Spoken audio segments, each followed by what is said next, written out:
So you've serviced your accounts and you're ready to move on. So this is when we're going to start our day end processing to do the settlement. So what are we going to do? First, I'm going to click down here and say day end. And it's telling me, oh, I haven't completed all my account surveys. So if I needed to do those right now, that's what I would do. I'm going to proceed and let that go. Now, it's giving me an are you sure? Do I want to start my day end? So I'm going to say yes to that. It's going to prompt me for my odometer reading. So let's go ahead and put in some odometer information on there. Tap the screen.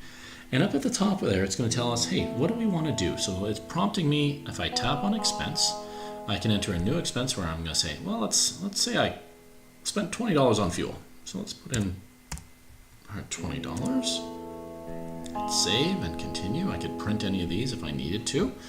My next step is accounting for the cash that I've collected today. So I'm going to go into deposit. And you can see on here I've got $622.44 collected, and I just spent $20 on my fuel. So I have to account for $602. So let's say we've got the infamous $500 bill. We're going to collect one of those, or account for one of those, excuse me. And then I've got, let's say I've got 5 20s. Now I've got $2.44 remaining, so we're going to do 2 singles. And then in my coins, I've got 44 cents. Right now, I'm accounted for all of my cash, so I can go up here, I can tap on my save button. It's going to give me my summary. It gives me my deposit report explaining the distribution of cash that I've accounted for. I've made sure I didn't have any hidden coins in my pocket or anything like that. I go ahead and continue on this.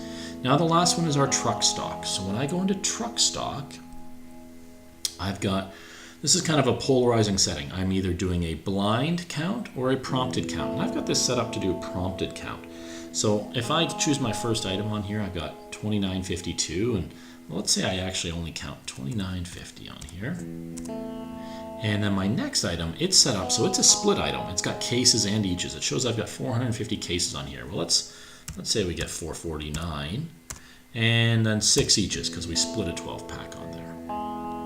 And my last one that I'm going to do is 11,624. Well, let's say we got 11,620. And I could continue along with this, but I'm doing all of my saleable inventory, but maybe not all my inventory is saleable. If I go over here to non-saleable, I'll see some of the returns that I brought back that were maybe damaged or expired, and I can verify that I have actually 2 of these runaway reds that are non-saleable. And over here in code dated, which is kind of like the maybe product. It's not saleable. It's not non-saleable. This is related to the code date. It might be fresh enough. It might have enough shelf life left. It might not.